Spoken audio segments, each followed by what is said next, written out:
ప్రత్యేక హోదా కాదు, ఎమ్మెల్యే పదవికే జగన్ అనర్హుడు. ఒక పక్క అసలు ఎటువంటి హోదా లేని ఆమె వరదల్లో ఆ తుఫాను వచ్చి ఇబ్బంది పడినటువంటి రైతుల దగ్గరికి వెళ్లి దీనికి న్యాయం చేయాలి అని చెప్పి ఆమె కోరుతున్నారు. ఏదో ఒక రకంగా ప్రభుత్వాన్ని ప్రశ్నిస్తూ ప్రజల్లో ఉంటూ ఆమెకి నిజంగా జగన్ గారికి ఇచ్చే బదులు ఆమెకి ఇచ్చి ఉంటేనా ఈసారి అసలు అసెంబ్లీలో మామూలుగా ఉండేది కాదు. ఆయనకిచ్చి ఉపయోగం లేకుండా ఆయన గెలిపించి కూడా శుద్ధ వేస్ట్ అనిపించేలా ఆయన వ్యవహార శైలి అనిపిస్తుంది. క్లియర్ గా మీరు అక్కడ ఇక్కడ టీవీలో మాట్లాడడం కాదు, అసెంబ్లీకి వచ్చి మాట్లాడితే ఆన్ ప్రూఫ్ ఆన్ ఎవిడెన్స్ తో సహా వాళ్ళు మీకు సబ్మిట్ చేసి సమాధానం చెప్పాల్సిన అవసరం ఉంటుంది. మీకు అసెంబ్లీలో రావడానికి ఎందుకు భయపడుతున్నారు, మీకు అసెంబ్లీకి రావడానికి మీకేంటి భయం, ఈ 5 ఏళ్లు మీరు మంచి చేస్తే గనక మీరు ఎందుకని అసెంబ్లీకి రావడానికి సమాధానం చెప్పడానికి భయపడుతున్నారు అని చెప్పి ఆమె క్వశ్చన్ చేస్తుంది. సొంత చెల్లెల జగన్మోహన్ రెడ్డి గారి తోడబుట్టిన చెల్లి ఆమె ఆయనను నమ్మట్లేదు అంటే, ఈ విధంగా మాట్లాడుతున్నారు అంటే ఆలోచించుకోవచ్చు. జగన్మోహన్ రెడ్డి గారికి నిజంగా అంటే ఆయన మరి ప్రతిపక్ష హోదా కావాలని చెప్పి ఆఖరికి హైకోర్టుకు కూడా వెళ్ళడం జరిగింది. అంటే దీని మీద నేను ఒక చిన్న వివరణ ఇవ్వదలుచుకున్నా. షర్మిల గారు ఆంధ్రప్రదేశ్కి రాష్ట్ర అధ్యక్షురాలుగా షర్మిల గారు ప్రస్తుతానికి ఉన్నారు. ఆవిడ ఎమ్మెల్యే కాదు, ఎంపీ కాదు, ఏ అధికార పదవి లేదు ఆమెకి. ఒక్క ఆ పార్టీకి సంబంధించి ఒక అధ్యక్ష పదవి మాత్రమే ఉంది. చెప్పాలంటే ప్రతిపక్ష పాత్ర కానీ ఇంకొక పక్ష పాత్ర కానీ అసలు వాళ్ళ పార్టీ ఉనికి కూడా లేనటువంటి ఆంధ్రప్రదేశ్ లో ఆమె బలమైనటువంటి పోరాట ప్రతిమను చూపిస్తున్నారు. కానీ 11 మంది ఎమ్మెల్యేలుండి, ఒకళ్ళు 2 ఎంపీలుండి, రాజ్యసభ మెంబర్లుండి, అద్భుతమైనటువంటి ఓట్ పర్సంటేజ్ ఉంది. ఆయన ఇంకా నాకు ప్రతిపక్ష పాత్ర ఇస్తేనే తప్ప నేను అసెంబ్లీకి రాను, ప్రజల సమస్యల మీద పోట్లాడను, ప్రజల సమస్యల గురించి మాట్లాడను, ఓన్లీ నా పార్టీ ఎదుగుదల కోసమే చూసుకుంటాను, నా పార్టీ తప్ప నాకు ఏదీ అవసరం లేదు, ప్రజలు ఎటుపోయినా నాకు సంబంధం లేదు అనుకునే విధంగా ఆయన వ్యవహార శైలి ఉందన్నారు. నిజంగా షర్మిల గారు ఒక మాట అన్నారు చూడండి, ప్రత్యేక హోదా కాదు, ఎమ్మెల్యే పదవికే జగన్ అనర్హుడు. నిజంగా నాకైతే ఇది 100% అనిపిస్తుంది. ఒక పక్క అసలు ఎటువంటి హోదా లేని ఆమె వరదల్లో ఆ తుఫాను వచ్చి ఇబ్బంది పడినటువంటి రైతుల దగ్గరికి వెళ్ళి దీనికి న్యాయం చేయాలి అని చెప్పి ఆమె కోరుతున్నారు. ఏదన్నా సమస్య ఉంటే దీన్ని తీర్చాలి అని చెప్పి ధర్నాలు చేస్తున్నారు, నిరాహార దీక్షలు చేస్తున్నారు, ఇంకొకటి చేస్తున్నారు. ఏదో ఒక రకంగా ప్రభుత్వాన్ని ప్రశ్నిస్తూ ప్రజల్లో ఉంటూ ఆమెకి నిజంగా జగన్ గారికి ఇచ్చే బదులు ఆమెకి ఇచ్చి ఉంటేనా ఈసారి అసలు అసెంబ్లీలో మామూలుగా ఉండేది కాదు.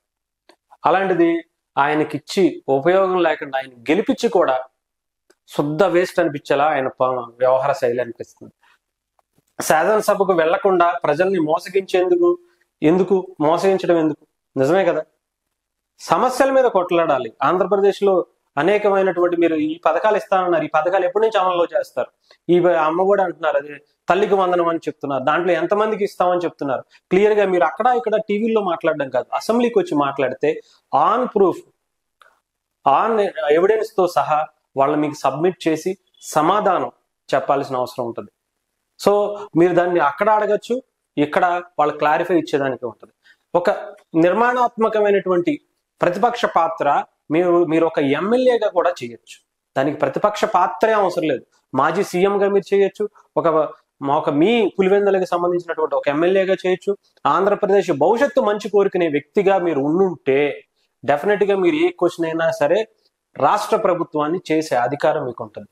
అసెంబ్లీ వేదికగా అడిగితే ఇంకా దానికి సమాధానం చెప్పాల్సిన బాధ్యత కూడా ఆ మంత్రులకు కానీ రాష్ట్ర ప్రభుత్వానికి కానీ ఉంటుంది. మీరు అలాంటివి చేయకుండా ఎంతసేపు ఎవరినో చంపేశారు, ఎవరినో నరికేశారు, ఇంకొకటో అంటే ఒక పార్టీలో కొంతమంది కొట్టుకుంటే అది కూడా మీ పార్టీకి సంబంధించి దాన్ని కూడా రాజకీయం చేయాలి, మా పార్టీ ఎదుగుదలే నాకు ముఖ్యం అనుకునే విధంగా ఎన్ని రోజులు చేయగలుగుతారు? నిజంగా షర్మిల గారు కూడా అదే చాలా క్లియర్ గా చెప్తున్నారు. మీకు అసెంబ్లీలో రావటానికి ఎందుకు భయపడుతున్నారు, మీకు అసెంబ్లీకి రావడానికి మీకేంటి భయం, ఈ 5 ఏళ్లు మీరు మంచి చేస్తే గనక మీరు ఎందుకని అసెంబ్లీకి రావడానికి సమాధానం చెప్పడానికి భయపడుతున్నారు అని చెప్పి ఆమె క్వశ్చన్ చేస్తుంది. సొంత చెల్లెల ఆమె జగన్మోహన్ రెడ్డి గారి తోడబుట్టిన చెల్లి ఆమె ఆయనను నమ్మట్లేదు అంటే, ఈ విధంగా మాట్లాడుతున్నారు అంటే ఆలోచించుకోవచ్చు.